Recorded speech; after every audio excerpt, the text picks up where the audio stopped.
una beca del Ministerio de Cultura, la ganó una productora y me invitaron a hacer ya una serie completamente infantil. Y yo dije, bueno, esta es mi oportunidad. Bueno, no fue mi oportunidad porque era como trabajar como burro ahí. Los horarios para escribir para televisión son horribles. Y ahí empecé a combinar eso y a trabajar en la Cinemateca. Y en esa época, pues, yo ya conocí a Rafael Yorten y todo el tiempo como que fantaseábamos con hacer libros, ¿no? Para niños. En el 2006 conocí a María Osorio en Babel y me publicaron mi primer libro. Suena así como un poco, pero ya eran como trabajos que yo tenía de antes también, como ilustrando, pero como haciendo fanzines en la universidad, donde yo siempre metía como historias para niños. Dentro de los fanzines la gente se quedaba así como extrañadas. Me preguntan que cuál es el nombre. La serie esta para niños se llamaba Historias de Inventos. Y era una serie donde no había seres humanos, ¿no? Eran un croma y teatro negro, ¿no? Con títeres. Entonces escribía para títeres realmente. O sea, mis diálogos los hacía un muñequito, ¿no? Un actor como tal. Entonces, de ahí el salto fue así como gradualmente lo que te estoy contando de escribir para televisión y pasar a escribir ya como libros pues, para niños, ¿no? O sea, digamos que fue así como un proceso que duró ahí como unos 4 años más o menos, mientras escribía para televisión y hacía borradores. Yo creo que todavía tengo muchos proyectos de esa época. Yo tengo un cajón que se llama Proyectos sin realizar y están ahí. ¿Y de qué tamaño es? Uy, no, sí, de verdad, sí, un archivo, cosas que incluso María Osorio conoce, pero luego nunca las dejamos por ahí y volvieron a guardarse, o sea, como que tienen un impulso en algún momento de ser. Lo mismo, Retrato de Niños con Bayonetas era eso un poco. Era parte de una historia más grande sobre la guerra de los niños. ¿Y cómo fue tu primera experiencia haciendo libros para niños? Digamos que fue más espontánea que planeada y el libro El Señor Elefante nació un poco así, que fue mi primer libro pues, publicado. Pues fue sorpresivo la manera en que fui descubriendo cómo es el proceso realmente de un libro, el proceso editorial, el proceso de edición, el proceso de conversaciones larguísimas sobre un mismo tema que es sobre un libro, ¿no? Hasta que quede, digamos, de la mejor forma y que sea digno, pues, de editarse, ¿no? De publicarse. Todo eso Claro. fue un proceso también de aprendizaje, fue realmente con 2 libros, con Emiliano y con El Señor Elefante. Uno ilustrado y escrito por mí, el otro con Rafael Jochen. Los dos creo que fuimos ahí de la mano aprendiendo. Claro. Ahora, Jairo, tus historias en líneas generales son muy cercanas a los niños. O sea, tienen el punto de vista, el discurso, el sentido del humor de los niños. Tú como autor te acercas a los niños, los observas, los escuchas. ¿Cómo haces para captar esas maneras de percibir el mundo que tienen ellos? Hay parte y parte, ¿no? Es como acercarse a ellos, pero también pues tener muy presente pues esa época que yo viví también como ser humano, ¿no? O sea, porque si tienes como muy frescos muchos recuerdos o los has alimentado, yo creo que eso también te ayuda mucho a construir personajes. Poder entender los puntos de vista, ¿no? Eso. De esos personajes. No, no así que yo me acerque muchísimo a ellos o que esté pendiente de sus opiniones o que los ande grabando con una grabadora en el bolsillo a ver qué opinan. No, pues no. Pero sí siento que es una combinación de lo que te digo, ¿no? Como tener muy presente qué era lo que uno pensaba en ese momento o qué sensaciones o sentimientos tenía uno en ciertos momentos, ¿no? Dependiendo de la edad. Sí trato de leer muchos autores para niños, creo que eso también Ah, sí, clave, eso es ¿no? muy, muy Creo que uno valioso. tiene que leer a sus contemporáneos y a sus autores pues, favoritos o no tan favoritos, sino siempre irse creando una especie de bibliografía, no sé, si Claro, mental, de historias de lectura. sí, exacto. Y descubre que hay unos que son un poco más planos y otros que son realmente mucho más sensibles al mundo infantil, ¿no? Como que se han Sí. liberado de muchos lastres para poder escribir, ¿no? Por aquí preguntan si puedes recomendar algunos autores. Sí, pues, me gustan muchísimos. Pues de álbum me gusta mucho Beatriz Alemania, me gusta mucho Maurice Sendak, me gusta Tommy Ungerer, sí, y ya de narrativa, pues yo siento que sí hay como o sea, el mercado es muy grande, o sea, tienes que ir como buscando poco a poco, bueno, ahora que me vengan los nombres a la cabeza, bueno, me gusta mucho lo que escriben ahora, sobre todo en Estados Unidos, los autores eh, gringos son muy buenos. O sea, hablo de narrativa, no de álbum Sí, ilustrado, sí, sino sí. de narrativa. Los autores norteamericanos me parece que son los que más me gustan. Ahora que me alcanzo a ver los libros, pues les digo qué nombres, pero no es que se Ok, me olvide. quedamos pendientes de eso por aquí.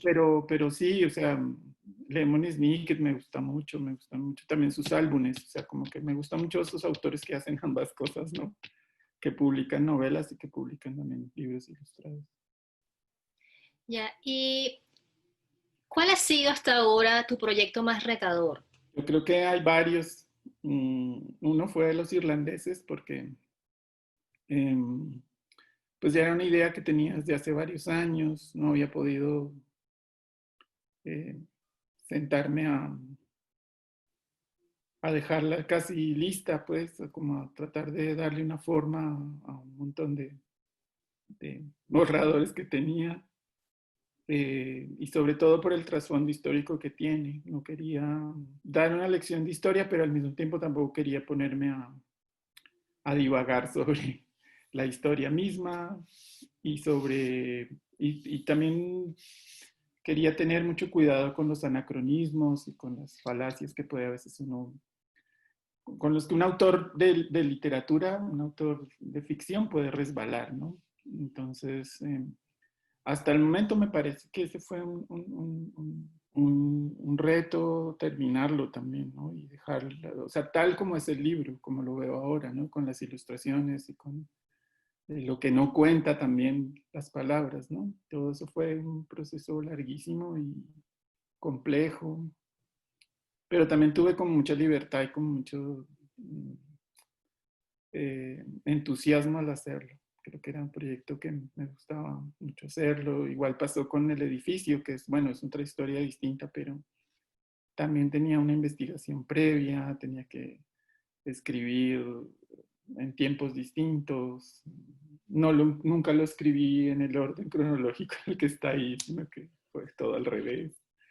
Y así va pasando con muchos proyectos. Ahorita estamos haciendo un libro que ocurre en el Pleistoceno y eso tiene también sus problemas porque estamos pensando incluso en renunciar al texto, o sea, decir que sea solamente la ilustración la que cuente el nacimiento del lenguaje, ¿no? Será un poco extraño Pero narrarlo. es interesante. Sí, entonces sí como que van apareciendo así muchos, ¿no? Proyectos que son y no solamente a nivel de escritura, ¿no? Sino son libros que tú terminas eh, subordinado a lo gráfico y tienes que entender esas leyes como también las que te afectan a ti como escritor y decir, ah, es el ilustrador quien está mandando la parada en este momento. Y esta historia que yo escribí linealmente y esta estructura argumental está variando ahora casi hasta el infinito porque no puedo hacer nada. Son procesos muy complejos los de hacer un ilustrado también. Claro, y en ese caso el texto termina siendo traducido por el lenguaje visual, Ujú, sí. ¿ya? Pero tú Además, sigues claro, vinculado como al guión.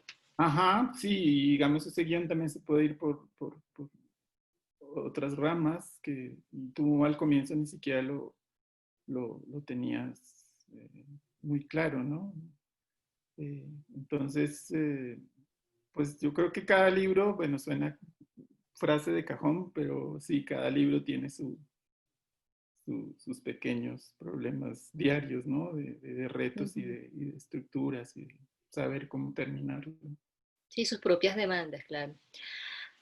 Eh, Tú tienes varias obras de ambientación histórica. ¿Cuál es tu vínculo como lector con los relatos de ambientación histórica? Pues más un vínculo lúdico como fan de las novelas históricas, ¿no? O sea, sí Ujú. estudié historia en la universidad algunos semestres, pero ese digamos que fue mi vínculo académico, ¿no? y lo trato siempre de separar. O sea, obviamente que un lector de ensayo histórico se puede divertir igual con uno de, sí, o sea, hay temas tan interesantes que sí, obviamente no la explotación ganadera en el Bajo Cauca entre 1860 y 1865, ese no me interesa, ¿no? Me interesa más la historia del fútbol en Colombia, en Bogotá, en la época del Dorado, cosas así, ¿no? Como más, eh, digamos, el tema de la historia es como tan amplio y tan poco conocido en el mundo de la literatura infantil. Yo creo que es más cercano a quienes escriben eh, libros informativos que libros de ficción. Entonces, eh, no es que esté llenando un nicho, sino que me gusta explorar la historia de esta manera, podérselas contar. Claro, hay autores que lo hicieron, ¿no? Caballero Calderón y, bueno, muchos otros que utilizaron eh, episodios de la historia o de nuestra historia para ambientar sus argumentos, pero no, no siento que sea como una vertiente así como con mucha fuerza dentro de la literatura infantil. O sea, digamos que es más bien una rareza. Sí, ciertamente, es una rareza. Y a propósito de eso, eh, ¿qué te llevó a escoger justamente esos episodios de la historia para Los Irlandeses, El Espantajo y Retrato de Niños con Bayonetas? Son como los más cercanos que tengo, digamos, a muchos niveles, ¿no? A ver, ¿a cuáles niveles? En Cuéntanos. el nivel cultural, incluso paisajístico. O sea, yo como que no podía dejar de ver los paisajes de la sabana. O cuando tú viajas por Boyacá, por la sabana o por Santander, todo el tiempo hay placas, ¿no? Aquí durmió el general Simón Bolívar la noche del 3 de octubre. Decía, qué increíble todo esto, ¿no? Cuando empieza a ver en los pueblos tumbas con apellidos O'Connor, O'Neill, ¿no? McFarlane, y uno así como, ah, mira esta gente de dónde vino, ¿no? Y empieza como a asociar también muchas lecturas que hice de historia nacional, pues. Creo que ese vínculo cultural que tengo ahí también como, y también una experiencia, pues digamos, de escritura, porque para el Bicentenario me encargaron un libro, yo casi nunca he hecho libros por encargo, pero para el Bicentenario me encargaron un libro sobre el escudo y la bandera de Colombia. Es que me parecía una cosa un poco absurda y no era un informativo, así que me tocó darle toda la vuelta y escribí el primer día, que fue mi primer libro, digamos, con tema histórico, que lo hice para Alfaguara en el 2010. Lo que hice fue proponerles una historia de ficción, historia de un niño del siglo XIX con todo el trasfondo de la entrada de los ejércitos libertadores a Bogotá en agosto del 19, de 1819. Y les pareció bien la idea, así que me dieron libertad y inventé una historia sobre, claro, obviamente con todo el trasfondo lo más real posible. Y Y hubo luego, mucha diferencia, perdón, hubo mucha diferencia entre esa experiencia y las otras tres textos que has escrito. pues más dudas de mi parte, más titubeos como escritor, pero también muchas más ganas de explorar, es decir, ir al Museo Nacional, ir al Archivo Nacional, o sea, como que les parecía extraño que no, a las personas que trabajaban en el Museo Nacional les parecía rarísimo que fuera un libro para niños chiquitos, o sea, un libro ilustrado, que pensaban que yo iba a escribir un ensayo sobre la guerra de independencia. Y lo mismo Rafael, que llevaba su cámara y eh, su cuaderno de bocetos para dibujar los uniformes, las banderas que tenían ahí exhibidas, las libretas, las cartucheras de las pistolas, o sea, eh, fue todo un trabajo de campo, yo creo, hacerlo. Con, con los otros ya no hice tanto trabajo de campo, fue más bibliografía y lecturas, pero me sentí menos atado también. Decir, bueno, puedo hacer una historia distinta. no tengo que explicarles a los niños del escudo ni la bandera, o sea, puedo hacer otra cosa. Pero poner el foco en otros aspectos Y de al esos final hechos el libro, históricos. mi libro al final ni siquiera explica ni el escudo ni la bandera, o sea, nunca, el libro está ahí todavía en los libros de Alfaguara en la colección, es uno de los, pues tienen todavía mucha difusión, a pesar de que ya es desde el 2010 el libro, pero siento que es por la vigencia que tiene todo el tiempo la historia en nuestra sociedad, ¿no? Entonces, Sí, siento que ese libro va a seguir ahí por muchos años más. Y eso, pues no, a medida que sigo escribiendo y que me siguen interesando temas de la historia, que pienso como escritor que pueden ser explotados desde una perspectiva de ficción, pues yo creo que la historia sigue siendo una fuente así increíble para quien quiera escribir, ¿no? sin duda. A propósito de la vigencia de esos hechos históricos que estás mencionando, en Retratos de niños con bayonetas hay de pronto algunas frases que parecieran como inocentes, como inocuas, pero que pueden cargarse de mucho sentido cuando conectas eso con la actualidad. Por ejemplo, la historia empieza con esta frase: después de 1000 días acabó la guerra. Yo te quisiera preguntar, ¿en qué contexto escribiste tú como la versión más acabada de esta historia? Sí, pues como te dije al comienzo, era una retrato de niños con bayonetas, era un fragmento de una obra más amplia, ¿no? Sobre la guerra, era más un fresco que yo tenía sobre eh, la zona geográfica que me interesa mucho, que es toda la frontera que tenemos con Panamá, la parte del Chocó y el Golfo del Darién, bueno, son como zonas de Colombia, pues por donde entraba la modernidad también de alguna manera al país. También pues donde desemboca el Magdalena, que es el río más importante que tenemos, eh, zonas como bastante particulares geográficamente. Y eso me interesaba como trasfondo, pero era una historia con muchos personajes, un cazador de jaguares, eh, un emisario de esta empresa filmográfica francesa Pathé, que fueron los primeros que vinieron a traer el cinematógrafo a Colombia. Había un indio nicaragüense que era como un chamán, ¿no? Que Nicaragua era de Colombia.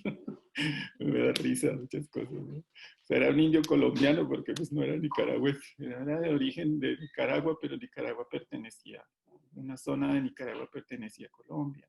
La costa Mosquito era de Colombia. Bueno, como cosas tan raras que ya no, nadie habla. O sea, los primeros vapores también estaban ahí, ¿no? Los vapores que surcaban los ríos en Colombia.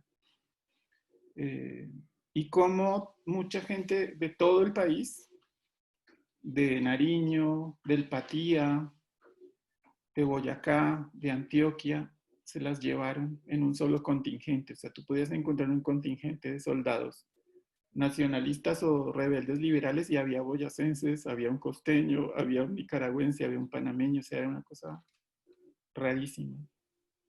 Y toda esa amalgama de personalidades me interesaba explorarla. Entonces, en ese contexto, como que, eh, digamos, a nivel de creación, estaba trabajando cuando se me ocurrió separar Retrato de niños comediantes para hacerle un relato distinto. Separar la historia del cinematógrafo, separar la historia de los fotógrafos franceses, separar todas las historias y dejar una sola que era la historia de estos tres niños que están en esa foto tan famosa. ¿Y qué te Eh, llevó a sacar esa parte y transformarla en un relato para niños? es el trasfondo social que estábamos viviendo en ese momento, ¿no? Que era el de los Okay. acuerdos de paz en Colombia, como el entusiasmo inicial que hubo con esto. Bueno, yo estoy viendo aquí ahorita, bueno, esto es de abril del 2017. Yo no tengo bien presente cuando, digamos, se empezaron a estructurar los acuerdos, pero tenía que ver un poco, ¿no? Con lo que estaba pasando. Eh, y eso me cambió, digamos, digamos, la sensibilidad que tenía frente al tema y sacarlo de ese contexto, como tratar de hablar de ese tema eh, que era actual y hablar desde el pasado para hablar de lo que estaba ocurriendo, ¿no?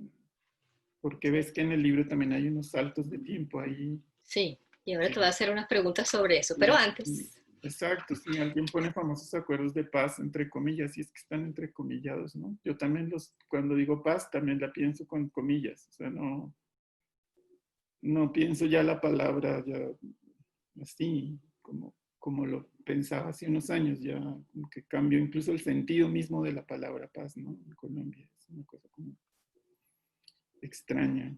Eh, y en sí, este contexto, como te digo, surgió el libro. Yo creo que también a la editorial le interesaba un poco eso. También, pues tengo que ser muy sincero, pues mm, digamos que en cuanto a lo que pudiera tener de impacto social o a nivel de lectores jóvenes, pues les caía como anillo al dedo de alguna forma. Entonces decidí sí separar el libro de la historia grande original que estaba y dejarlo como el relato que ustedes conocen. hay otra frase en el libro que dice, eran niños y sus huellas eran más pequeñas. Ayer estuvimos conversando con Pilar sobre el libro Historias de un País Invisible y estábamos Ajá. hablando justamente del lugar que tienen los niños en el conflicto, en la historia de Colombia, cómo se ha visto al niño. El hecho de que se diga acá que sus huellas eran más pequeñas se carga de mucho sentido cuando echamos para atrás y vemos cómo se ha involucrado al niño en este tipo de conflictos y de situaciones difíciles. ¿Cómo lo ves, Jairo, como Sí, colombiano y como escritor? bueno, en el caso de la novela, pues lo tomo desde, o sea, te podría responder con cómo los veían a estos niños en ese tiempo también, ¿no? Porque eh, no era más que un episodio pintoresco. Yo siento también eso, que estos niños que estaban ahí en la foto tomaron la foto porque les pareció de alguna forma vendible, ¿no? No había ningún interés real detrás de publicar la foto, de hacer una denuncia y decir esto está pasando en el siglo XX en Colombia, sino que fue poco a poco que las cosas con los asuntos de los niños y los conflictos pues fue, digamos, sensibilizando, pero yo siento que eh, ahí los veían más como unas figuras pintorescas dentro de todo lo pintoresco que pudo ser esa guerra para los ojos europeos y norteamericanos, ¿no? Porque también pues, todo esto de niños héroes es un concepto bastante complejo, ¿no? En México aquí se celebra a los niños héroes, ¿no? Unos cadetes que se quedaron defendiendo Chapultepec contra el ejército norteamericano, pero eran unos niños de 16 años. Obviamente los mataron a todos, pero quedaron como héroes de la patria. Eso es una cosa que se asume con como, como una normalización tan espantosa de eso que me parece eh, que aún a mí me parece durísimo bajarme en la estación del metro Niños Héroes, yo digo, ¿no? Niños Héroes, es como bajarse en la estación Niños Muertos, ¿no? Una cosa así. Claro. Sí, y eso es como parte de América Latina. De hecho, la misma fotografía que está en el libro, bueno, a la que hago referencia en el libro, durante mucho tiempo en el sur del continente pensaban que eran unos niños de la guerra del Chaco. Alguien la subió con información falsa, ya ves como las noticias falsas van volviéndose como una bola de nieve. Sí. Eh, pero era exactamente lo mismo, ya que importaba que esos niños fueran paraguayos o colombianos, ¿no? Fueron niños que se usaron con trabajos prácticos dentro de la guerra. O sea, sí eran por practicidad. Este niño puede ir a otro campamento porque no lo van a ver. A eso también se podría referir un poco la frase. De sus huellas eran más pequeñas. Pero había Sí. muchos niños espías, muchos corre, ve y trae, muchos que traían mensajes. Y ese aprovechamiento del niño, ¿no? Hay una película de Joseph Losey que se llama El Mensajero. Y es de una pareja adúltera que está mandándose mensajes entre ellos. Y utilizan a un niño para que mande los mensajes. Claro, Eso es porque no, como no levanta sospechas. exacto, y es como un poco cómo mostrar al niño dentro del mundo adulto, ¿no? Este niño solo es utilizado para eso. Sí, el El niño niño pues está objeto. contento con sus propinas, pero al final la cosa se va complicando. No les voy a contar el final para que la vean, pero es un Gracias, te poco eso, agradece, ¿no? Jairo. O sea, en distintos niveles, ¿no? Un niño que puede llevar un mensaje bélico, un mensaje con sellos militares de altísima gravedad, o un niño que lleva un mensaje romántico de una cita, ¿no? Eso es igual, pero utilizan a los niños para eso, ¿no? También saboteadores. Mm, De hecho, en la sesión en la que hablamos sobre retratos de niños con bayonetas, se comentó que en el vínculo que hay con la historia que va en paralelo de la maestra y sus alumnos, en la que ella habla de cómo experimentó la guerra como la distancia, vimos que hay como una guerra transgeneracional, que en este libro se pues, empieza a manifestar con el relato de la guerra de los 1000 días, pero que atraviesa hasta el presente. ujú. Eh, ¿Qué nos podrías decir de tu percepción sobre esto, de que a pesar de que hay acuerdos internacionales, de que existen leyes que protegen a la infancia, esta situación todavía se mantiene? ¿Qué importancia le das tú al hecho de que los niños de este país conozcan sobre esta historia tan antigua que lamentablemente no ha terminado de transformarse, de cambiar, de dar espacio para otras cosas? Pues no sé, porque no quería como contestarte, quiero que les pase esto, que sientan esto, sino, pues siento, entiendo que los niños en los conflictos bélicos sí, a la hora de, pues que sí socialmente hay muchos problemas, ¿no? A raíz de eso, pues o sea, nuestro mismo país tiene estos problemas de discapacidad, ¿no? Física y de problemas psicológicos, bueno, de infinidad de cuestiones que están vividas en este momento por niños. Bueno, algunos ya están más grandes, pero los vivieron de niños. Entonces, pues cuántas generaciones no pasaron por esto, ¿no? Con un conflicto tan largo. Y sí, no, más bien como dejarles al menos esa idea a los lectores que sean niños y decir, ah, bueno, pues yo estoy creciendo en un país que pasó esto. O sea, no es ocultar, o sea, la historia patria, y lo digo también porque, como me preguntaste sobre los otros libros, siento que la historia patria, que es un poco distinta a esta historia, ¿no? De los conflictos en Colombia en el siglo XX, que es la historia contemporánea, sí ha ocultado muchísimas cosas. Es decir, a nosotros nos cuentan una versión de la historia de cifras, sobre todo basada en la economía o en las capas más altas de la sociedad, ¿no? Pero casi nunca hay, o sea, una historia de la niñez es algo muy complejo, ¿no? Todavía no. No sé, bueno, sí hay, pero muchísimos muy valiosos que me han servido a mí también como lector, pero sí al niño que lea este libro, al menos le quede la idea de que eso pasó y que no estuvo bien que pasara. Tal vez nosotros somos resultado también de toda esta historia tan compleja y tan belicista que hemos tenido. Entonces, sí hay muchos personajes infantiles, bueno, niños en todas mis novelas que son de historia. Y yo creo que cada niño pues, tiene su propio digamos, este tiene un tono un poco más sombrío, de alguna manera. O sea, sí tiene como esta esperanza de contar lo que va a pasar después del final del conflicto, pero no tiene el tono de las otras novelas, que es un poco más de aventuras, un poco más clásica.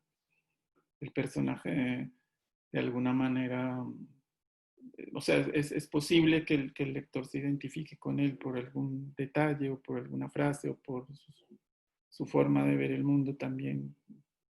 Pero en este yo siento que sí había un tono un poco más sombrío, ¿no? No quería usar la palabra, pero sí un tono un poco más realista en el sentido de que esto no tiene un final feliz exactamente, ¿no? Y esta guerra tampoco tuvo causas que se expliquen muy bien, porque pues, a los niños no les interesa tampoco las causas de ese conflicto. Eh, sí, no sé, pues creo que me fui por las ramas, pero bueno, ¿tú No, qué no, fue piensas? perfecta la respuesta porque además calza muy bien con estos elementos que tiene este libro en el que hay muchas preguntas que quedan abiertas, porque ciertamente en un proceso como este quedan muchas dudas, Sí. mucha incertidumbre, mucha esperanza por una parte, pero una esperanza no demasiado confiada, ¿sí? Una Ujú, esperanza, pero viendo de dónde se viene. sí. Y bueno, a propósito de las figuras de estos niños, tenemos unos personajes que no son figuras heroicas, Ajá. ¿no? Son niños anónimos, que probablemente no se sabe de dónde vienen, no se sabe si van a poder volver a casa. Ellos mismos no saben si todavía tienen casa, si todavía tienen familia. Ujú. ¿Qué te parece a ti que es importante de dar a conocer a los niños historias de la gente común? No la gran historia patria, no la historia registrada en los libros oficiales, sino esto que se llama la intrahistoria. Lo que, cómo afectan los acontecimientos históricos a la gente común. Sí. En este caso, justo retrato de niños con bayonetas es mostrar cómo estos niños, de alguna forma ellos amalgaman todas las categorías que tienen los niños víctimas de los conflictos. Porque si tú ves en los conflictos bélicos, los civiles, y más particularmente niños y niñas, son víctimas civiles, ¿no? Son víctimas como soldados cuando son reclutados, son desplazados, son huérfanos, son heridos, son discapacitados, son encarcelados, bueno, todo, y explotados al fin y al cabo, que es la que reúne todo lo que te acabo de decir en una sola, ¿no? Eh, Entonces, esas categorías las quería presentar ahí y me di cuenta que la fotografía me facilitaba de muchas formas esto y no tener que dedicarme a explicar todas estas categorías, ¿no? Ah, estos niños son huérfanos, estos niños son explotados, estos niños son encarcelados o son eh, desplazados, porque son al fin y al cabo todo. Esos niños yo doy a entender un poco que no son de esa región, que fueron obligados a muchas cosas, de manera que están ahí también, pues, obviamente contra su voluntad, o sea, eran eh, como, como sí, mostrar todas las categorías posibles en un solo personaje, bueno, tres personajes. Esa era mi Sí. intención y creo que sí, no es una denuncia directa, pero que sí se sobreentiende cuando vas leyendo toda la historia. Sí, sobre todo cuando la maestra vincula la imagen de esos tres niños soldados con ese otro soldado que ve ella en el carro con Ajá. sus padres y se da cuenta de que también es otro niño y que Uh-huh. también está asustado. A propósito de la fotografía, que aquí es un elemento muy sintético Ajá. que permite conectarse con una realidad muy compleja, muy diversa. Nosotros en la sesión de lectura nos preguntamos qué interrogantes te vinieron a ti al ver esa imagen. ¿Sí? Bueno, sí. ¿Qué ideas te salieron al ver a esos tres niños vestidos de soldado? Pues primero la fotografía la encontré por casualidad, o sea, no fue algo que... Y la encontré cuando yo era niño, o sea, mis papás tenían Ah, muchas revistas que se publicaron en los años 20, 30, aquí en Colombia. El Gráfico, Cromos, Sábado. Mi papá las tenía todas en sus pastas, ¿no? Como libros. Y ya ves que cuando uno empasta las revistas, pues es imposible casi recordar, ay, en este tomo está este artículo, está este dibujo, porque es muchísima información cuando, imagínate, reúnes todos los números de abril de 1922 en un solo tomo, pues tienes que tener muy buena memoria. Lo que yo hacía era meter pedacitos de papel para marcar lo que me interesaba y luego se me olvidaba, como que no. Y en una de estas encontré esa fotografía, obviamente con los créditos, ¿no? De la revista francesa que lo había publicado por primera vez, pero estaba no como portada de la revista, sino como una página, toda una página ampliada la fotografía. Y sí me afectó mucho, recuerdo muchísimo ver niños con armas de verdad, o sea, como que realmente fue un golpe. Porque tú puedes ver muchas cosas de niño, no necesariamente muchas cosas te pueden afectar, ¿no? No depende, ¿no? La sensibilidad que pueda tener cada niño, cada niña, pero en este caso sí, esta fotografía me impresionó muchísimo. Y eso duró durante muchos años, pues imagínate, la vida de niño, me volví a encontrar con la foto cuando el internet ya era algo del día a día, pues dije, ay, me acordé de esta foto, voy a buscarla. Y a partir de ahí sí me interesó escribir sobre los niños, también porque quería escribir sobre la guerra de los 1000 días, que fue durante esa época que estuve escribiendo sobre los jinetes del Patía, que eran un batallón de las fuerzas del gobierno, de los conservadores, que eran pues, bastante peligrosos y les tenían mucho miedo durante la guerra. Me atraía bastante como esa idea de los jinetes del Patía, pero ahí a partir de estar buscando esa información me volví a topar con la foto y igual sentí la misma atracción de cuando la vi por primera vez. Me parece que es increíble la foto. O sea, sigo pensando que es una de las mejores fotos que se han tomado en la historia. Y ya desarrollar la idea de lo que tú ves en una foto y crear ficción alrededor, pues fue eso, ¿no? Fue más un ejercicio de escritura, de ficción. Sí, pero como decías al comienzo, fue a partir de tu propia experiencia en la infancia, o sea, de cómo lo viviste Sí, como ver esa niño. foto, sí, sí, sí, sí. De hecho, también el nombre Guerra de los 1000 días me afectaba profundamente. O sea, yo decía, ¿cómo puede durar una guerra 1000 días? O sea, pues, obviamente no entendía que la Segunda Guerra Mundial duró muchísimos años o hay conflictos que han durado, este mismo conflicto que duró tanto, ¿no? Pues que no nos dábamos cuenta, pero me afectaba el nombre, incluso me parecía medio poético el nombre, la Guerra de los 1000 días. Creo que ningún país tiene un conflicto con ese nombre tan bonito, si se quiere. Sí, tan bonito y Hay tan otras duro al guerras mismo tiempo. más feas, ¿no? La guerra del Chaco, la guerra de los pasteles, la guerra del fútbol, bueno, hay otro montón de nombres pintorescos, pero no como este, ¿no? Este es un poco más serio, más extraño, más inquietante, la guerra de los 1000 días, ¿no? Que realmente duró como 1160 días, una cosa así. No es una guerra de 1000 días, pero sí, sí me atraía también el nombre. Una de las preguntas que salió durante la conversación con los lectores fue ¿por qué escogiste la figura de una maestra para que desatara toda esta reflexión a partir del registro fotográfico como un elemento para contener la historia y para vincular el pasado con el presente?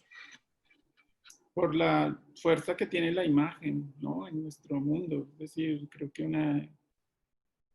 la maestra lo que hace es seguir su instinto y decir, miren esta imagen tan fuerte, ¿no? O sea, y seguramente es algo que es generacional, ¿no? Si una imagen es impresionante, te va a seguir impresionando durante mucho tiempo y a otras generaciones. Por eso las películas se vuelven clásicos, porque siguen teniendo imágenes muy poderosas, no solamente se habla a una generación, sino a muchas. Y siento que era esto, que la maestra utilizaba ese recurso para tratar de explicar a los niños. Creo que es una imagen muy sencilla, muy simple.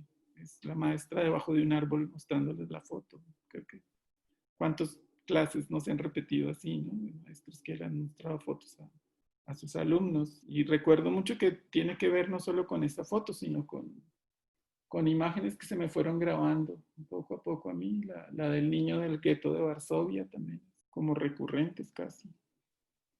Que Sí, estuve aquí en el Museo de la Tolerancia hace, bueno, ya hace unos años y una de las fotos y en murales gigantescos que había era una foto del niño del gueto de Varsovia. Como que volverlo a ver en formato gigante me impresionó mucho. Dije, "Uf".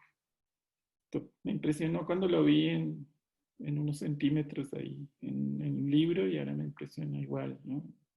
En un formato gigante, pero son como fotos como instantes, ¿no? De momentos que ocurren y como que se quedan marcados, no sé, en la retina. Y me pasó también con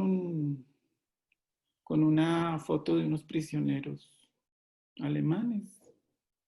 Después de la batalla de Stalingrado había una foto muy famosa de unos soldados sin uniforme, con pañoletas de mujer, con abrigos, porque pues ya no tenían nada.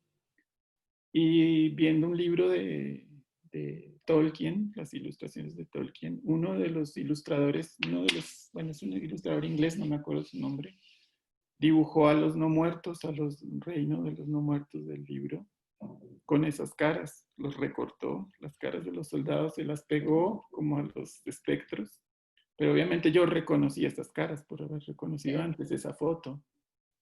Sí, como que son imágenes que te marcan y yo supongo no solo a mí, porque realmente las voy encontrando muy a menudo. claro, y en ese sentido, la lectura visual tiene un peso importante también en la formación Ujú, de los lectores, ¿no? Porque hay muchos referentes y como muchos elementos no solamente estéticos, sino también de la historia, de las vinculaciones que se pueden hacer y de cómo reconocer esos elementos a lo largo de la interacción con distintos productos culturales. ujú, Eso puede ser también como muy importante en la experiencia que se le ofrece a los niños como lectores. ujú, sí. Otra de las preguntas que surgió en esta sesión con nuestros lectores fue ¿por qué decidiste dejarle un final abierto a esta historia? No sabría explicar el por qué. Yo siento que podría haber seguido, que creo que tiene que ver más con, con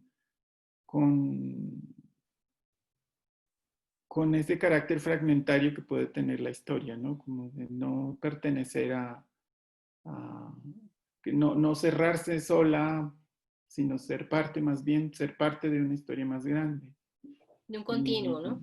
sí, y también eh, eh, porque renuncié a contar la historia final renuncié como escritor porque sí tenía una historia final cada niño, ¿no? Un niño volvía a Antioquia, otro niño regresaba a Boyacá, o sea, como que sí eran parte de la historia, pero más bien dejé como ese final ahí, como de no saber un poco, porque también era la sensación que ellos tenían en el fondo, ¿no? Ellos sí se querían ir, pero pues no, realmente como que no sabían tampoco cómo regresar realmente a sus casas. Exacto. Yo pienso que el lugar también donde estaban, uno de los lugares más inaccesibles de Colombia, que es tal vez uno de los lugares menos explorados, que es toda esa zona del Darién y Panamá, pues qué otra manera tenían de regresar, ¿no? O sea, o a lo mejor el camino de regreso era otra historia donde ellos ya crecían, dejaban de ser niños, ¿no? Porque pues ya es un camino demasiado largo de regreso. Y sin embargo, hay episodios acá donde se ve, uno particular, donde se ve que ellos, a pesar de todo lo que han visto y vivido, siguen siendo niños, que es el episodio del monito, Sí, claro. donde ellos finalmente se sueltan un poco y se aproximan al animal, que al final el animalito es como, en cierta medida, un reflejo de ellos mismos. Sí, sí, claro. O sea, yo siento que también tiene que ver con lo que yo vi en la foto, ¿no? Porque yo nunca dejé de ver unos niños ahí.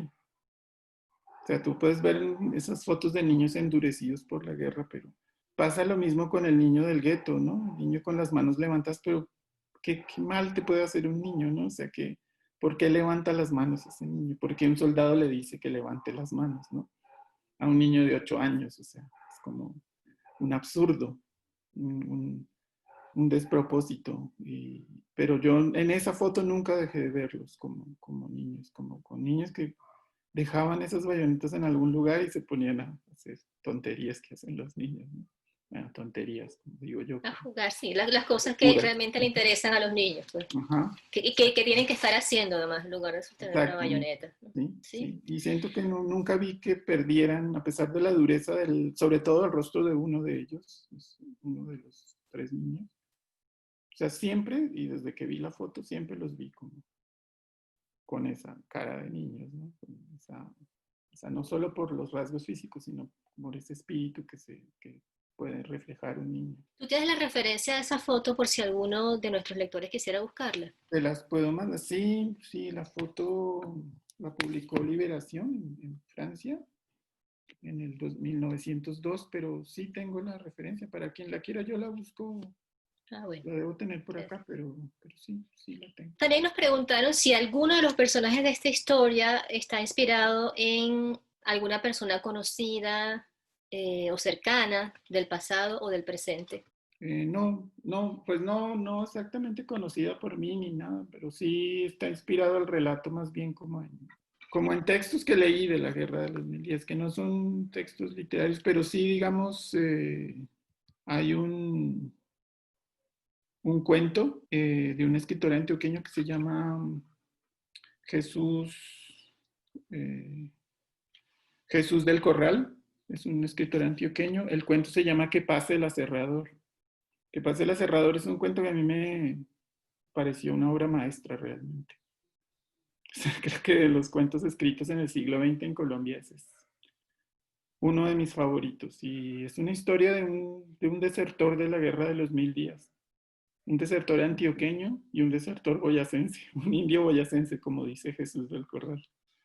Y en el escape llegan a un sitio donde hay una empresa de estas madereras, donde están explotando el comino, que era un árbol que se sigue explotando todavía como en las zonas de Quindío y de Risaralda, como que toda esa zona que está pegada al Otún, sigue siendo maderera.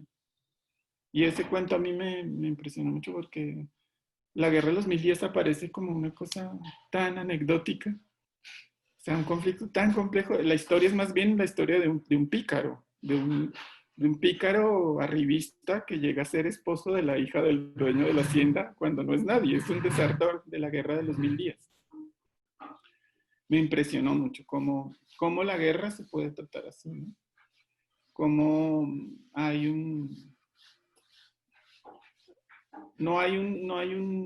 o sea, un motivo tan fuerte, tan complejo socialmente como una guerra, da pie para estas historias, ¿no? Y cómo con la naturalidad del caso, el escritor lo hace. ¿Sí? Cuando yo estaba en el batallón del general no sé qué, yo decidí irme porque tenía mucha hambre y me fui. Y se van y a mí ese cuento, digamos que me sirvió un poco como de inspiración, de base también un poco para lograr buscar la naturalidad que puede tener un conflicto, o sea, no estar ahí escribiendo armas, caballos, bueno, que me Claro. encanta también, ¿no? Como lo hacen muchos escritores más centrados en el tema histórico, pero más bien era el trasfondo natural de una historia que podría ser. Eso sí, muy colombiana, porque qué más colombiana que, ¿no? Que un conflicto armado y que alguien se quiera ir, escaparse, ¿no? Bueno, te voy a hacer un par de preguntas más para darle la palabra a nuestros visitantes de hoy. ¿Cómo fue el proceso de edición de este libro? ¿Cómo fue tu vínculo con la editorial, con el editor? Sí, bueno, digamos, me dieron mucha libertad también para hacer. eh, no, o sea, digamos, fue en niveles normales, no fue, o sea, sí había un entusiasmo grande entre Panamericana, la editora Luisa, el gerente, Fernando, que es el gerente editorial, y yo pues, estábamos como sí muy de acuerdo en que esa era la historia que queríamos contar. Digamos que la materia prima, el relato sí ya estaba ahí presente. Y trabajamos como muy, muy tranquilos, o sea, Luisa es muy buena editora, ella es muy tranquila, revisa con cuidado los manuscritos y se toma el tiempo, y eso fue algo de agradecer, sobre todo cuando estas editoriales grandes casi no se toman el tiempo, sino que van sacando Claro. uno y otro libro. Lo fuimos trabajando, digamos, o sea, que siento que no te podría contar algo muy particular, ¿no? Del trabajo con la editorial, porque todo fue muy estándar, muy normal. Bueno, pero que haya sido una experiencia como fluida y con muchos acuerdos Sí, también habla y bien de esa estuvo- experiencia, ¿no? sí, Sí, yo creo que como te dije, como que la idea que teníamos los tres era un poco la misma, ¿no? El claro, querer eso explicar las cosas. facilita. Y sobre todo el entusiasmo que tenía Panamericana con los acuerdos de paz de ese momento, de poder sacar algo que de alguna manera pudiera estar presente en los lectores para niños en ese momento, y digo que hasta el momento, porque pues estos procesos son largos. Sí, así es. Entonces, sí, siento que ellos no lo pensaron más desde ese punto de vista, más que yo, ¿no? Pues yo lo pensaba más como con mis propias ideas sobre la guerra de los 1010, pero ellos sí vieron este, esta, dieron este clic ahí que se podía hacer con el mundo. Vieron el vínculo entre los dos elementos, sí. ¿Y qué le recomendarías tú a una persona que se está planteando empezar a escribir para niños? Pues que fuera, es que siento que se conflictúan mucho, como que quieren contar muchas cosas, como que quieren explicar todo el mundo, pues no tienen que explicar todo, ni el universo entero a los niños. Simplemente hay que contarles historias que primero que a uno le guste, ¿no? O sea, no necesariamente estoy hablando de ficción, sino también cuando escribes un ensayo para niños o explicas algo, un libro informativo, o sea, todo esto tiene que ver mucho con cómo ves el mundo y cómo se lo quieres contar a los más pequeños. Mm, y como no conflictuarse con moralejas o explicaciones, creo que es la clave, porque yo creo que los niños no necesitan tantas explicaciones, ellos ya asumen muchas cosas. Y también contarles cosas que a ellos les gusten, ¿no? O sea, creo que suena así súper simple, pero es así. Es que lo digo porque como que hay tantos libros como tan pensados, como ya como maquiavélicamente pensados para que a un niño le guste. O sea, están apuntando a todos los frentes, y eso me parece que es una trampa. Una trampa para los lectores, a usted le puede ir muy bien, pero no, a mí particularmente eso no me gusta. También yo lo digo porque siempre trabajo con ilustradores, bueno, la gran mayoría de veces, entonces pensar que sí hay una estética, una estética muy particular que le gusta a los niños. No podría explicar cómo. Por eso tampoco creo en la ilustración infantil, así con comillas. Porque, pues no, es más bien buscar un estilo que le llegue a ellos, que lo entiendan y que Que les comunique. los haga emocionar, sí, claro. Si no lo puedes hacer tú, pues asociate con alguien que lo pueda hacer. Eso Esa sí, es una muy buena es recomendación. una buena recomendación. Sí, bueno, yo quisiera ver si Valeria le gustaría comentar algo sobre lo que hablamos en la sesión anterior, si quisiera añadir algún elemento más y darle la palabra a nuestros lectores. Pues yo creo que sería bueno escuchar si alguien quiere mejor hacer una pregunta. Yo creo que Maite, pues como que habló mucho de todo lo que hablamos la vez pasada. Creo que está como muy completo en realidad lo que conversamos. Me gustaría más bien escuchar aquí, no sé, de pronto alguno de los que participaron activamente el jueves, Carolina y compañía, no recuerdo tu nombre. Sobre todo la Bueno, compañía. la compañía, sí. Em, y sí, no sé si alguien más tenga algún comentario. Laura, Mardo. Laura. Hola. Bueno, a mí me surgieron dos preguntas mientras te estaba escuchando. Bueno, la primera es que, bueno, lastimosamente yo no he podido leer todos tus libros, pero sí me he fijado mucho como en las portadas. Y he visto que tú has trabajado con muchos, muchos, muchos ilustradores.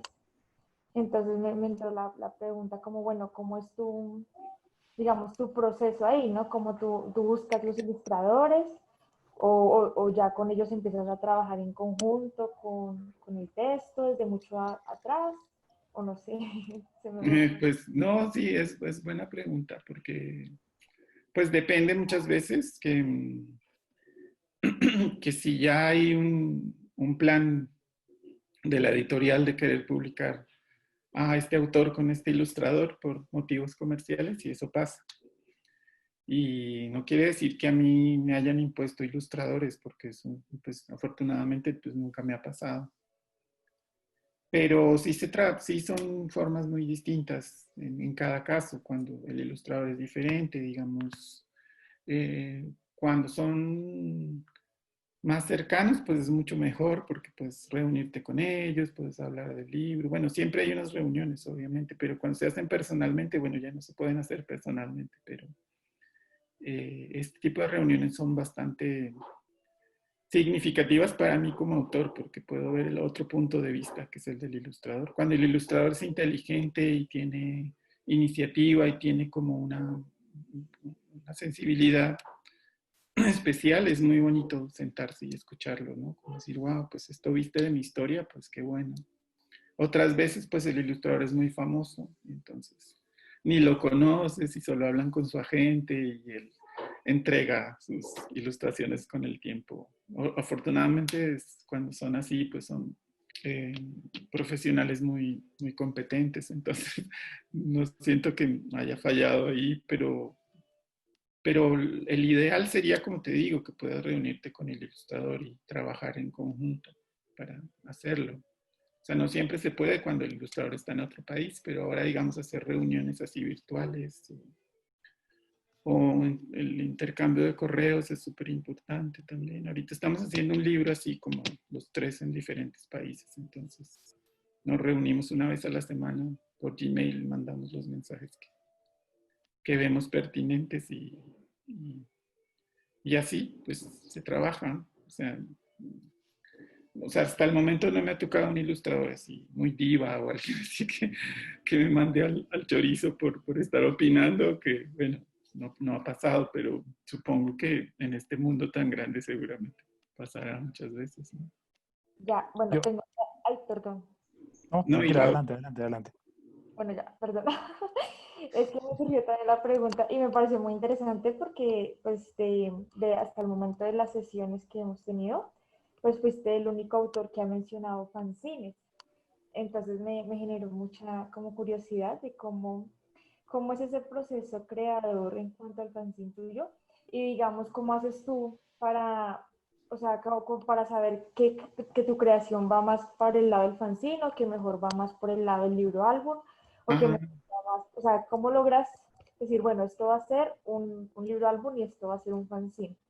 bueno, sí, pues tiene que ver mucho con el amor que le tuviste al fanzine en tu infancia, juventud, ¿no? Creo que eso no se pierde porque sientes que todavía hay muchas cosas que se pueden decir y que puedes repartirlo donde sea o dejarlo en los mostradores de las librerías.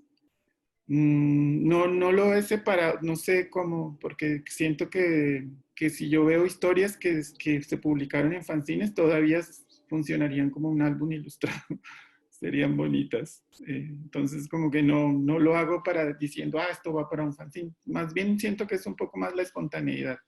Estás haciendo ahí algo y dices, esto está divertido, o muchas cosas que tengan que ver con la contingencia política, social o crítica que no caben en un álbum ilustrado, pero que sí caben en un fanzine. Si separas como ese mundo adulto del mundo para niños. Pero también, como te dije, sí he metido cosas para niños en fanzine.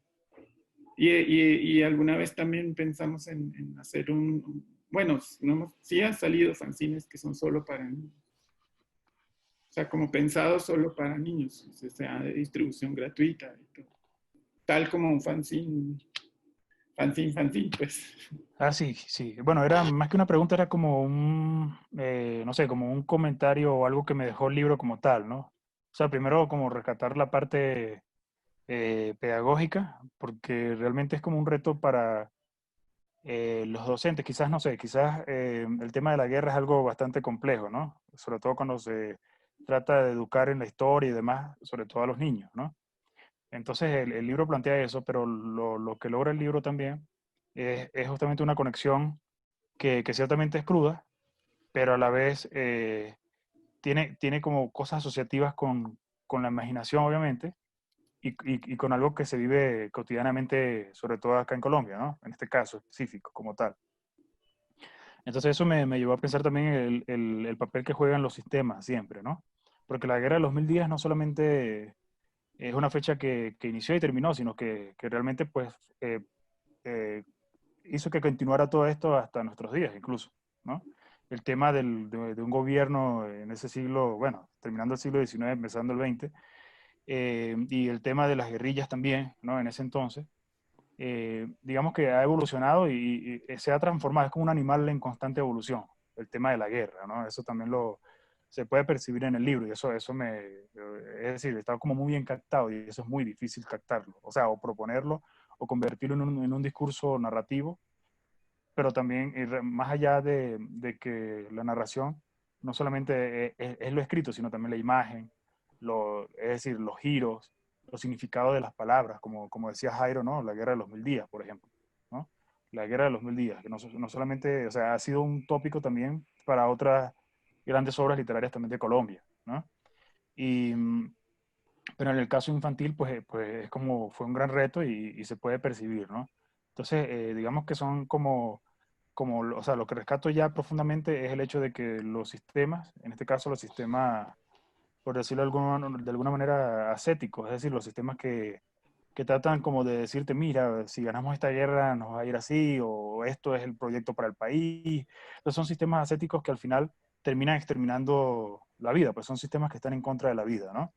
Eh, y bueno, eso es lo que además desde el título de una vez, ¿no? Retrato con niños Bayonetta, y además ves la portada que es como en relieve, además.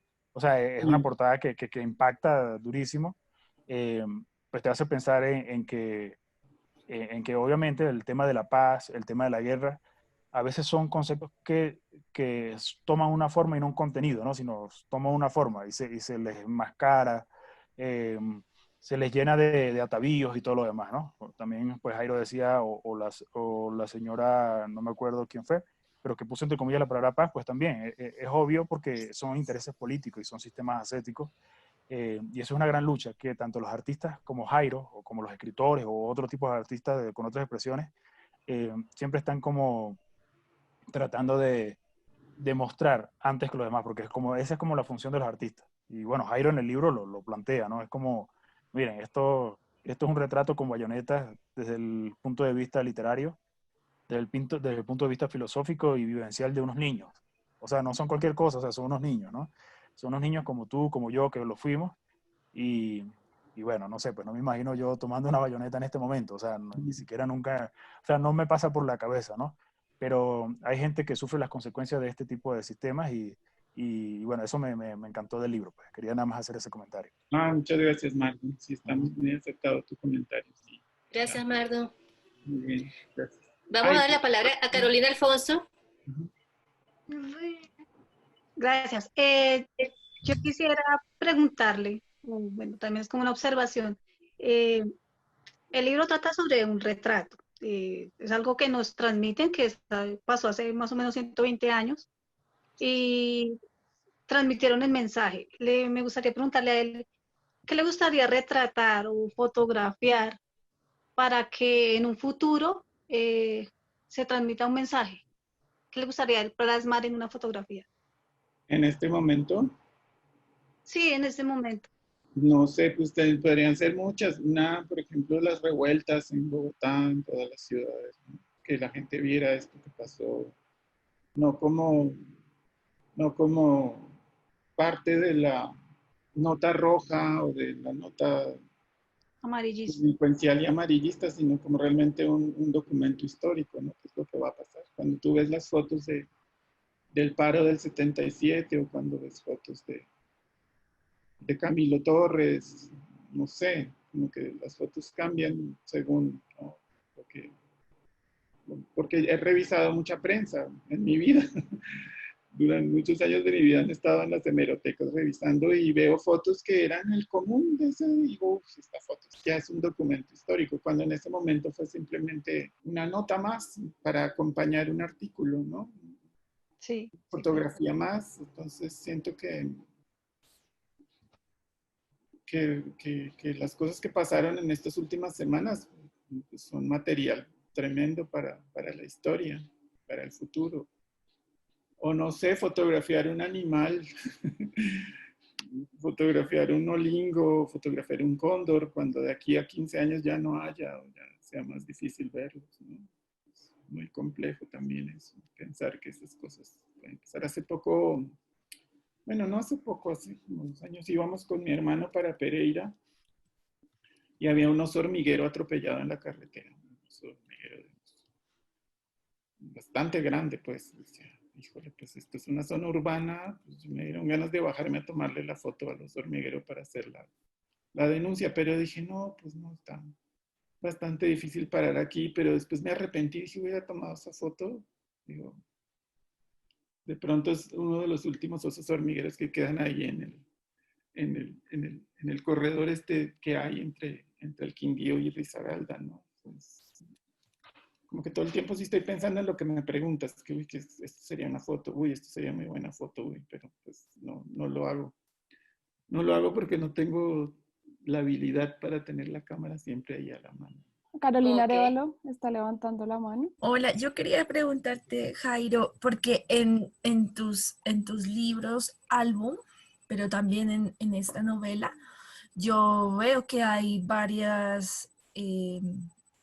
como varios recursos, un poco del lenguaje cinematográfico. Bueno, yo lo siento así, Ah, porque hay como momentos en que, claro, en que se cuenta, digamos, la historia de los niños, pero también hay como saltos en el tiempo en que se cuenta la historia de los otros niños, ¿no? Con la ujú. profesora. Y yo veo esto como eso, como recursos cinematográficos dentro de la novela.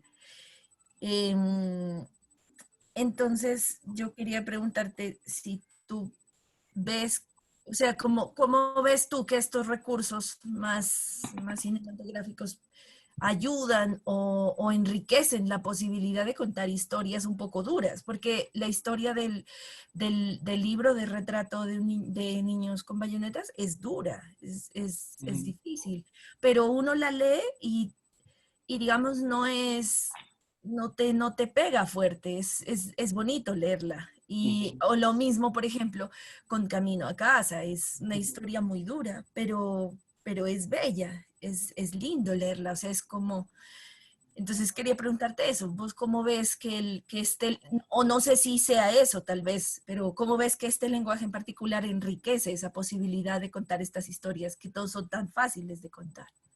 sí, lo enriquecen, por supuesto. Sí, sí pienso que no sé si lo haga con una intención así muy consciente, porque siento que ahora que lo vuelvo a leer para la sesión, pues sí hay frases muy cortas y siento que soy muy directo. Siento que eso sí puede ser herencia de la escaleta cinematográfica o algo así, ¿no? Ir directo al grano a lo que quiero contar y a las imágenes, a lo que rodea a los niños como personajes, a lo que rodea a la maestra y a los otros niños como personajes. Por ejemplo, pensar en la maestra con la foto debajo de un árbol con todos los niños alrededor, pues ya es una imagen, ¿no? Es algo que lo digo en el texto como describiendo esa imagen, como describiendo otra fotografía, de la fotografía dentro de la fotografía. Y lo otro, no sé si estéticamente tenga la intención de que esto equilibre un poco la dureza de la historia, lo complejo, duro, fuerte que pueda sonar ciertos temas y cómo lo estás mostrando. Entonces, bueno, en el álbum puede ser más evidente, ¿no? Si son dobles páginas, si desarrollas personajes, si hay color, pero no necesariamente busco esa estética para hacerlo. Por ejemplo, pienso en Dos conejos blancos, que es un libro que hice sobre migración en México. Y ahí hablamos con Rafael y no quisimos ir más allá de lo que la realidad y de las fotografías nos mostraba. El color del tren, la ropa de la gente, la policía, el cielo, o sea, como que todo está tal cual, parece más un documental. Pero aún así la historia se deja leer, entonces siento que no tendría que ser necesariamente una forma. Bueno, pienso que las historias se pueden contar de muchas maneras, ¿no? Y siempre pienso que uno tiene que estar muy centrado en lo que quiere contar. Claro, le puede dar espacio en una doble página a algo muy bonito y que impacte, ¿no? Es justo, ahora estamos terminando un libro para Canadá que se llama Wounded Falcons, Halcones Heridos, para Granwood. Y en una de las dobles páginas pues está una ciudad Neza, Ciudad Bolívar, o sea, hay una panorámica de que no es para nada algo que esté muy presente en los libros para niños, pero es donde ese barrio tiene gran protagonismo y le decidimos dejarle una doble página. Ahora no sé cómo el editor canadiense vaya a ver la doble página de un barrio de invasión, ¿no? Pero estéticamente me interesó mucho, me parecía que quedaba muy bien como esa panorámica. No sé si así piensen muchos directores de fotografía. Digan, esto es feo, pero se ve bien en la historia. O esto es muy duro, pero se ve bien en la historia, ¿no? Pues sería como de no acabar, ¿no? Como tratar de decir cómo piensas, ¿no? Las formas de distribuir las ilustraciones. Pero sí, para contestarte y no divagar tanto, sí, el lenguaje de las imágenes sí lo tengo presente, incluso cuando escribo así. Muchas gracias, Jairo. Yo quisiera hacer un último pues, comentario si nadie va a preguntar más, y es el tema, ¿por qué esa decisión, Jairo, de tratar temas que tradicionalmente en la escuela o los padres de familia o las mismas editoriales, no todas por supuesto, tratan como con pinzas y con cuidado por aquello de que son niños y de pronto pues esos temas no son para niños? Pues tus libros, la mayoría de ellos pues tratan temas o difíciles o pues que no son tradicionalmente lo que la gente tiene en la cabeza que es un libro para niños. A veces de forma más directa, a veces con más símbolos, a veces con capacidad pues con diferentes interpretaciones. A mí sí me gustaría saber tu postura como autor para decidir que temas difíciles y temas complejos se traten en libros para niños, y por qué consideras que los niños son, digamos, merecedores, entre comillas, de saber, de conocer y de hablar de estos temas. Sí, es justo eso, ¿no? Es pensar que el lector es susceptible de entender cualquier tipo de tema, pero sí trato de no complejizar la situación más de lo que ya está. Es decir, si la guerra es esto, no voy a echarle sal a la herida, ni voy a restregar por restregar la violencia o la brutalidad o lo que ya pasa de por sí en muchas situaciones, pero yo la verdad no me lo he planteado así como que hoy buenos días, me dieron ganas de escribir un libro sobre el hambre del mundo, cosas así, pues no lo hago. O sea, sí los libros que he escrito, más bien es que los temas tienen que ver con estas cosas duras, más bien, ¿no? O sea, claro, porque cuando lo hice Los bichos, sí estábamos pensando como no solo en la migración, sino que sí era evidente el problema del desplazamiento interno en Colombia, sí era una cosa que ya, o sea, estábamos como hasta gorro de lo que estaba pasando. Y sí hay una intención, sí, no voy a decir, no, yo lo escribí para otra cosa y se usó para otra cosa, porque no es cierto, sí el libro tiene esa intención. Obviamente pasó al revés y el libro se empieza a usar para otro tipo de situaciones. El niño nuevo en la escuela, me voy a cambiar de país, cosas más amables, ¿no? Por supuesto, porque los libros tienen muchísimas interpretaciones. Y otros más directamente con un tema, justo ese tema, que podría ser lo que es el dedo en la llaga, o sea, la pobreza en halcones heridos, o el maltrato infantil en halcones heridos, o la migración de los centroamericanos a México. O sea, sí son cosas directas que yo digo, sí, ¿por qué no? O sea, ¿por qué no escribir sobre el holocausto en Alemania nazi? O sea, ¿por qué no explicarles a los niños la Segunda Guerra Mundial? Desde que invaden Polonia hasta que estalla la bomba atómica. O sea, todas esas barbaridades, ¿por qué no se pueden mostrar en ilustraciones, en dobles páginas, como si fuera un álbum? O sea, pues obviamente no sé, no sé qué cara me haga un editor cuando le diga, tengo un libro de la Segunda Guerra Mundial, pero es un álbum. Y cada doble página va a contar algo. Porque si son temas que me interesan, yo siento que es eso. Así, con la simpleza, este tema me interesa y se lo quiero contar a los niños. O sea, lo quiero contar a los lectores. Y muchas veces sí pienso en los niños porque pues ahora van a creer que yo solo escribo cosas así. Pero no, pues también escribo libros como ¿y tú cómo estás? O ahora vienen, bueno, los libros para los más chiquitos. Pero aún así trato de cuestionar cosas, ¿no? Por ejemplo, en Cosas de Casa es un libro para bebés que va a salir ahorita en México, aquí en México. Es un libro sobre un niño que descubre lo que hay en su casa. Una manzana encima de la mesa, una bombilla, pero digo, y la abuelita que está ahí sentada todo el día, todo el día en el sofá, es decir, ¿por qué está esa señora ahí todo el día en el sofá? ¿No? ¿Por qué nadie la acompaña? ¿No? Pero eso no lo van a entender los niños, eso lo entiendo yo, lo entiende algún papá que lea con el niño el libro, pero, o sea, lo que pasa es que son cosas que están pasando alrededor y pues yo las pongo en los libros, simplemente.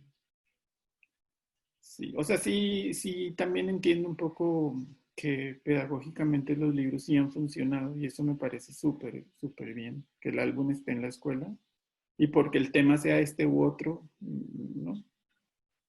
Entonces, claro, porque no estoy haciendo nada nuevo, simplemente soy parte de muchos creadores que hacen álbumes y que muchos temas son así. Lo que sí no me gusta es que se exceda la simbología, ¿no? Y ya ni siquiera el adulto entiende la simbología. Entonces, este libro es sobre el divorcio de los padres. Bueno, pues, yo no lo entendí, pero bueno. Pero ahí están unas ilustraciones de un niño cabizbajo. Bueno, ¿sí me entiendes? Como que no quiero hacer eso. Entonces, de pronto eso sí me obliga a ser un poco más directo y decir estas cosas así. Sí, aunque pasa que tus libros creo que han cogido caminos que tú no necesariamente habías planeado para ellos, ¿no? Claro, sí me pasa con las tesis de universidad, con Camino a Casa, o que sí están bien, pero son cosas que yo nunca hubiera pensado, o sea, sí está bien. Sobre todo Camino a Casa, creo que es el más, más estudiado últimamente, así en universidades, pero sí, yo lo agradezco, por supuesto. Estoy más que agradecido con los lectores, por supuesto. Pero sí es porque el libro toma otros derroteros, no los que uno piensa para ellos. Creo que esta visita ha llegado a su fin. Muchísimas gracias a Jairo por estar con nosotros. Muchas gracias. A ver, por favor, es un gusto siempre hablar contigo, Jairo. Y bueno.